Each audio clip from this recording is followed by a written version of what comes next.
എല്ലാവർക്കും നമ്മുടെ പുതിയ വീഡിയോയിലേക്ക് സ്വാഗതം. ഇന്നത്തെ നമ്മുടെ റെസിപ്പി ഇന്നലെ ഞാനൊരു ചട്ടി നെയ്ച്ചോറ് ഇട്ടിരുന്നു. അപ്പോൾ അതിൻ്റെ കൂടെ കാണിച്ച ഒരു ചിക്കൻ ചുക്കയുടെ റെസിപ്പിയാണ് കേട്ടോ. നല്ല അടിപൊളി ടേസ്റ്റി ആയിട്ടുള്ളൊരു ചിക്കൻ ഡിഷാണിത്. വളരെ എളുപ്പത്തിൽ നല്ല ടേസ്റ്റിൽ നമുക്ക് ചെയ്തിട്ടെടുക്കാൻ പറ്റിയ ഒരു പെർഫെക്റ്റ് ആയിട്ടുള്ളൊരു ചിക്കൻ ചുക്കയുടെ റെസിപ്പിയാണ് കേട്ടോ ഇത്.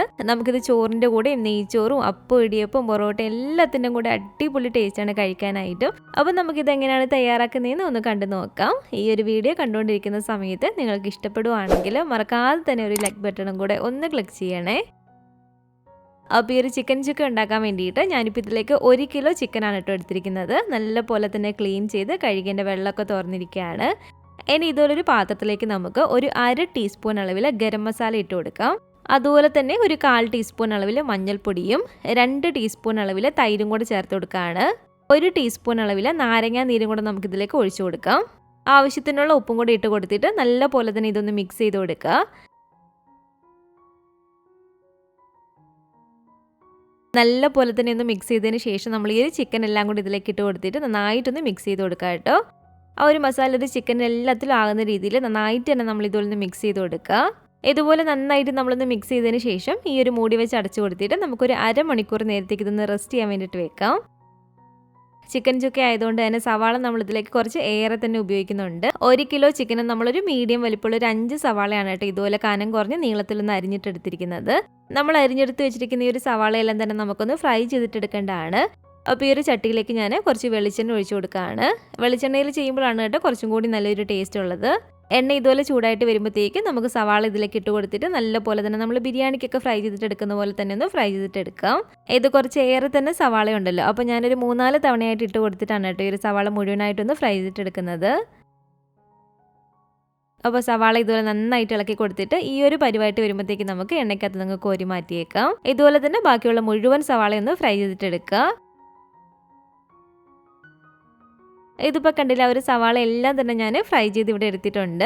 ഫ്രൈ ചെയ്തിട്ടെടുത്ത ഈ ഒരു സവാള നമുക്ക് കൈ കൊണ്ട് ചെറിയതായിട്ടൊന്ന് പൊടിച്ചിട്ട് കൊടുക്കാം. ഒരുപാടങ്ങ് പൊടിക്കരുത്, ചെറിയതായിട്ട് ഇതുപോലെ എല്ലാം കൊണ്ടൊന്ന് പൊടിച്ചാൽ മതി. ഇനി കറി റെഡിയാക്കാനായിട്ട് ഇതുപോലെ അടികട്ടിയുള്ളൊരു പാത്രത്തിലേക്ക് നമുക്കൊരു 3.5 ടേബിൾ സ്പൂൺ അളവിൽ വെളിച്ചെണ്ണ ഒഴിച്ചു കൊടുക്കാം. എണ്ണയൊന്ന് ചൂടായിട്ട് വരുമ്പോഴത്തേക്കും ഒരു മീഡിയം വലിപ്പമുള്ള സവാളയുടെ ഒരു പകുതി ഇതുപോലെ ഒന്ന് അരിഞ്ഞിട്ടെടുത്താണ്. പകുതി മാത്രം മതി കേട്ടോ, ഒരുപാട് വേണ്ട. അപ്പോൾ ഒരു പകുതി സവാള ഇതുപോലെ അരിഞ്ഞിട്ട് കൊടുത്തിട്ട് നമുക്ക് നല്ല പോലെ തന്നെ ഒന്ന് വഴറ്റിയിട്ടെടുക്കാം. അപ്പോൾ സവാള ഇട്ട് കൊടുത്ത് നല്ല പോലെ തന്നെ ഇളക്കി ഇതുപോലെ ഒന്ന് വഴണ്ടി വരുമ്പോഴത്തേക്കും നമുക്കൊരു 2 ടേബിൾ സ്പൂൺ അളവിൽ ഇഞ്ചി വെളുത്തുള്ളി പേസ്റ്റ് ചേർത്ത് കൊടുക്കാം. അതുപോലെ തന്നെ ഒരു 3 പച്ചമുളക് കീറിയതും കൂടി ഇതിലേക്ക് ഇട്ട് കൊടുക്കുകയാണ്. ഒരു തണ്ട് കറിവേപ്പിലയും കൂടി ഇട്ട് കൊടുത്തിട്ട് നല്ല പോലെ തന്നെ നമുക്കിതൊന്ന് ഇളക്കി കൊടുക്കാം കേട്ടോ. തീയൊന്ന് കുറച്ച് വെച്ച് കൊടുക്കണം ഈ ഒരു സമയത്ത്, കാരണം അല്ലെങ്കിൽ ഒരു ഇഞ്ചിയും വെളുത്തുള്ളിയുടെ ഒരു പേസ്റ്റൊക്കെ അങ്ങ് കരിഞ്ഞു പോകും. നല്ല പോലെ തന്നെ ഇതുപോലെ ഇളക്കി കൊടുത്ത് ഇഞ്ചിയും വെളുത്തുള്ളിയുടെ ഒരു പച്ചച്ചൊവ്വ മാറി വരുമ്പോഴത്തേക്കും ഇനി നമുക്കിതിലേക്ക് ആവശ്യത്തിനുള്ള പൊടികൾ ചേർത്ത് കൊടുക്കാം. ഞാനിപ്പോൾ ഇതിലേക്ക് 1.5 ടേബിൾ സ്പൂൺ അളവിൽ കാശ്മീരി മുളക് പൊടി ചേർത്ത് കൊടുക്കുകയാണ്. സാധാ എരിവുള്ള മുളക് പൊടിയല്ല കേട്ടോ, കാശ്മീരി മുളക് പൊടി ആയതുകൊണ്ടാണ് 1.5 ടേബിൾ സ്പൂൺ ഇതിലേക്ക് ചേർത്ത് കൊടുത്തിരിക്കുന്നത്. കാശ്മീരി മുളക് പൊടി തന്നെ ചേർത്ത് കൊടുത്താൽ നമ്മുടെ കറിക്ക് അത്യാവശ്യം നല്ലൊരു കളർ കിട്ടും. സാധാ എരിവുള്ള മുളക് പൊടിയാണെങ്കിൽ കുറച്ച് മാത്രം ചേർത്ത് കൊടുത്താൽ മതി നമ്മുടെ ഒരു എരിവിനനുസരിച്ച്. അതുപോലെ തന്നെ 1 ടേബിൾ സ്പൂൺ അളവിൽ മല്ലിപ്പൊടിയും 1 ടീസ്പൂൺ അളവിൽ ഗരം മസാലയും കൂടെ നമുക്കിതിലേക്ക് ഇട്ട് കൊടുക്കാം. കൂടാതെ നമുക്കിതിലേക്ക് വേണ്ടത് ഒരു 1/4 ടീസ്പൂൺ അളവിൽ ചെറിയ ജീരകം പൊടിച്ചതാണ്. ഒരു 3/4 ടീസ്പൂൺ അളവിൽ കുരുമുളക് പൊടിയും കൂടെ ഞാനിപ്പോൾ ഇതിലേക്ക് ചേർത്ത് കൊടുക്കുന്നുണ്ട്. കുരുമുളക് പൊടി നമ്മൾ ഇപ്പോൾ ഒരു 3/4 ടീസ്പൂൺ ചേർത്ത് കൊടുത്താൽ മതി. ലാസ്റ്റ് എന്തായാലും നമ്മൾ ഒരു സവാളയൊക്കെ ചേർത്ത് കൊടുത്തതിന് ശേഷം ചേർക്കേണ്ടി വരും. അപ്പോൾ ലാസ്റ്റ് നമുക്ക് നോക്കിയിട്ട് ബാക്കി കുരുമുളക് പൊടി ചേർത്ത് കൊടുക്കാം. ഇനി ഈ ഒരു പൊടികളെല്ലാം കൂടി ചേർത്ത് കൊടുത്തിട്ട് നല്ല പോലെ തന്നെ ഇളക്കി കൊടുക്കുക. തീ നന്നായിട്ട് തന്നെ കുറച്ച് വെച്ച് കൊടുക്കണേ, അല്ലെങ്കിൽ പൊടികളങ്ങ് കരിഞ്ഞു പോകും. പൊടികളുടെ ഒരു പച്ചച്ചൊവ്വയൊന്ന് മാറി വരുന്നിടം വരെ നമ്മൾ നന്നായിട്ട് ഇതുപോലെ ഇളക്കി കൊടുത്താൽ മതി. പൊടികളുടെ ഒരു പച്ചച്ചൊവ്വയൊന്ന് മാറി വന്നതിന് ശേഷം ഇതിലേക്ക് ഞാനൊരു 3 മീഡിയം വലിപ്പമുള്ള തക്കാളി ഇതുപോലെ കട്ട് ചെയ്തതാണ്. ആ ഒരു തക്കാളിയും കൂടി ഇട്ട് കൊടുത്തിട്ട് നല്ല പോലെ തന്നെ നമുക്കൊന്ന് ഇളക്കി കൊടുക്കാം.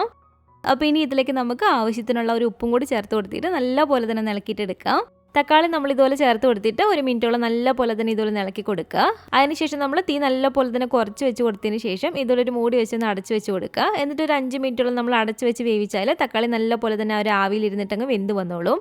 5 മിനിറ്റ് നമ്മൾ തുടർച്ചയായിട്ട് വെച്ച് കൊടുക്കരുത്, ഇടയ്ക്ക് ഇതുപോലെ തുറന്നൊന്ന് ഇളക്കി കൊടുക്കണേ. വീണ്ടും അടച്ചു വെച്ച് കൊടുത്തിട്ട് നമുക്കൊന്ന് വേവിച്ചിട്ടെടുക്കാം. അപ്പോൾ ഇതിവിടെ നല്ല പോലെ തന്നെ തക്കാളി നമുക്കൊന്ന് വെന്ത് കിട്ടിയിട്ടുണ്ട്. തക്കാളി ഇതുപോലെ നന്നായിട്ടൊന്ന് ഉടച്ചു കൊടുക്കാട്ടെ ഈ ഒരു തവി വെച്ചിട്ട്. നല്ല പോലെ തന്നെ തക്കാളി ഒന്ന് ഉടച്ചു കൊടുക്കണം ഇതുപോലെ. അപ്പോൾ തക്കാളി നല്ല പോലെ തന്നെ വെന്ത് ഇതുപോലെ ഒന്ന് ഉടച്ചു കൊടുത്തതിന് ശേഷം ഇനി നമുക്കിതിലേക്ക് നമ്മളൊരു 1/2 മണിക്കൂർ നേരം റെസ്റ്റ് ചെയ്യാൻ വെച്ചിരുന്ന ഒരു ചിക്കൻ എല്ലാം കൂടെ ഇതിലേക്ക് ഇട്ട് കൊടുക്കാം. എന്നിട്ട് നല്ല പോലെ തന്നെ ഒരു 2-3 മിനിറ്റോളം ഇളക്കി കൊടുക്കാം കേട്ടോ.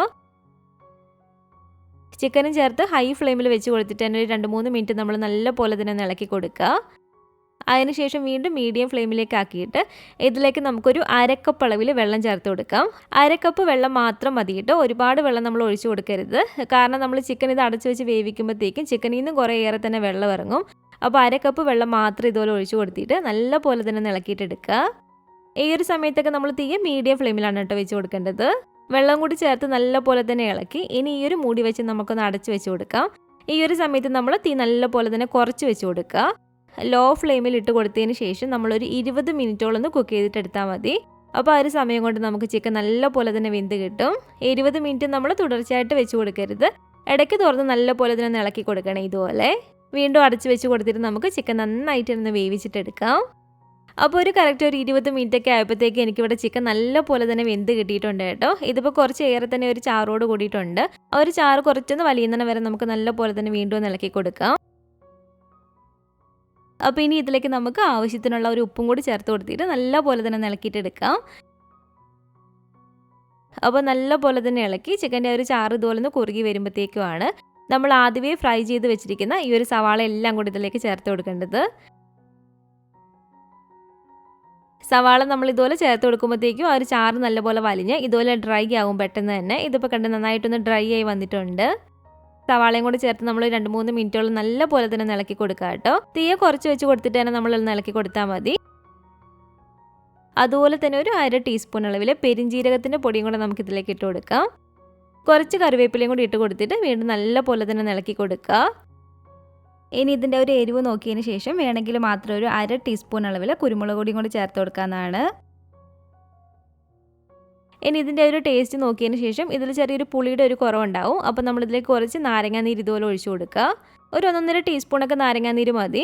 ഇതിപ്പോൾ ഒരു കുരു ഇല്ലാത്ത ഒരു നാരങ്ങ ആയതുകൊണ്ടാണ് കേട്ടോ ഞാനിപ്പോൾ ഇതിലേക്ക് ഡയറക്റ്റ് ഇതുപോലെ ഒഴിച്ചു കൊടുക്കുന്നത്. ആദ്യം കുറച്ച് നാരങ്ങാനീര് ഒഴിച്ചു കൊടുത്തിട്ട് ഒരു ടേസ്റ്റ് നോക്കുക കേട്ടോ. ഒരുപാട് പുളിയാകാൻ പാടില്ല ചിക്കൻ ചുക്ക ആയതുകൊണ്ട് തന്നെ. അപ്പോൾ ആവശ്യത്തിനുള്ള നാരങ്ങാനീര് ഒഴിച്ചു കൊടുത്ത് നല്ലപോലെ തന്നെ ഞാനൊന്ന് ഇളക്കിയിട്ടെടുക്കുകയാണ്.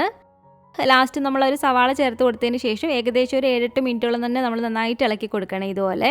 എങ്കിലും നല്ലൊരു ടേസ്റ്റ് ഉണ്ടാകത്തുള്ളൂ. ആ ഒരു ഓയിലും എല്ലാം തെളിഞ്ഞ് നല്ലപോലെ തന്നെ ഒരു ടേസ്റ്റ് നമുക്ക് കിട്ടത്തുള്ളൂ. നമ്മൾ സവാള ചേർത്ത് കൊടുത്തതിന് ശേഷം ആ ഒരു ഉപ്പൊന്ന് നോക്കുക. ഉപ്പ് കുറവുണ്ടെങ്കിൽ ഇതുപോലെ കുറച്ച് ഉപ്പും കൂടി ചേർത്ത് കൊടുത്തിട്ട് നല്ലപോലെ തന്നെ ഒന്ന് ഇളക്കിയിട്ടെടുക്കുക. അപ്പോൾ ഇത്രയേ ഉള്ളൂ കേട്ടോ. റെസ്റ്റോറൻറ്റ് സ്റ്റൈല് നമ്മുടെ ഒരു അടിപൊളി ടേസ്റ്റി ആയിട്ടുള്ള ഒരു ചിക്കൻ ചുക്ക ഇവിടെ റെഡി ആയിട്ടുണ്ട്. അപ്പോൾ ഈ ഒരു രീതിയിൽ നമ്മൾ ചെയ്യുകയാണെങ്കിൽ നമ്മളൊരു റെസ്റ്റോറൻറ്റിൽ നിന്നൊക്കെ കഴിക്കുന്ന ഒരു സെയിം ടേസ്റ്റിൽ തന്നെ നമുക്ക് ചിക്കൻ ചുക്ക വീട്ടിലും ചെയ്തിട്ടെടുക്കാൻ പറ്റും. ഈ ഒരു ചിക്കൻ ചുക്ക നല്ല ചൂടോട് കൂടിയിട്ട് നല്ല നെയ്ച്ചോറിൻ്റെ കൂടെ കഴിക്കാനും നല്ല അടിപൊളി ടേസ്റ്റാണ് കേട്ടോ. അതുപോലെ തന്നെ നമ്മുടെ സാധാ ചോറിൻ്റെ കൂടെ ആണെങ്കിലും പത്തിരി, ഇടിയപ്പം, അപ്പവും പൊറോട്ടയും ചപ്പാത്തിയുടെ കൂടെ എല്ലാം കഴിക്കാൻ അടിപൊളി ടേസ്റ്റി ആയിട്ടുള്ളൊരു ചിക്കൻ റെസിപ്പിയാണിത്. അപ്പോൾ നിങ്ങൾ ചിക്കൻ ചുക്ക ഇതുപോലെ വെച്ച് നോക്കിയിട്ടില്ലെങ്കിൽ തീർച്ചയായിട്ടും ഒന്ന് ട്രൈ ചെയ്ത് നോക്കണേ. ഉണ്ടാക്കി നോക്കിയിട്ട് നിങ്ങളുടെ അഭിപ്രായങ്ങളൊക്കെ മറക്കാതെ തന്നെ നമ്മുടെ കമൻറ്റ് ബോക്സിൽ വന്ന് അറിയിക്കുക. അതുപോലെ തന്നെ നമ്മുടെ ഒരു വീഡിയോ ഇഷ്ടപ്പെട്ടെങ്കിൽ മറക്കാതെ തന്നെ ഒരു ലൈക്ക് ബട്ടണും കൂടെ ഒന്ന് ക്ലിക്ക് ചെയ്യുക. നിങ്ങളുടെ അഭിപ്രായങ്ങളൊക്കെ കമൻറ്റ് ചെയ്യുകയും ഫാമിലിയും ഫ്രണ്ട്സും ഒക്കെ ആയിട്ട് നമ്മുടെ ഒരു വീഡിയോ ഒന്ന് ഷെയർ ചെയ്ത് കൊടുക്കുക. പുതിയതായിട്ട് നമ്മുടെ ചാനൽ ആരെങ്കിലും കാണുന്നുണ്ടെങ്കിലും ഇതുവരെയായിട്ട് നമ്മുടെ ചാനലിൽ സബ്സ്ക്രൈബ് ചെയ്തിട്ടില്ലെങ്കിലും താഴെ കാണുന്ന റെഡ് സബ്സ്ക്രൈബ് ബട്ടണും കൂടെ ഒന്ന് പ്രസ് ചെയ്ത് സപ്പോർട്ട് ചെയ്യണേ. കൂട്ടത്തിൽ ആ കാണുന്ന ബെല്ലൈക്കണും കൂടെ ഒന്ന് ക്ലിക്ക് ചെയ്യുകയാണെങ്കിൽ ഞാനിടുന്ന പുതിയ പുതിയ റെസിപ്പികളൊക്കെ നിങ്ങൾക്ക് അപ്പോൾ തന്നെ നോട്ടിഫിക്കേഷൻ ആയിട്ട് കിട്ടുന്നതായിരിക്കും. ഇൻഷാ അല്ലാഹ് വീണ്ടും നമുക്ക് ഇതുപോലെ നല്ലൊരു റെസിപ്പി ആയിട്ട് കാണാം.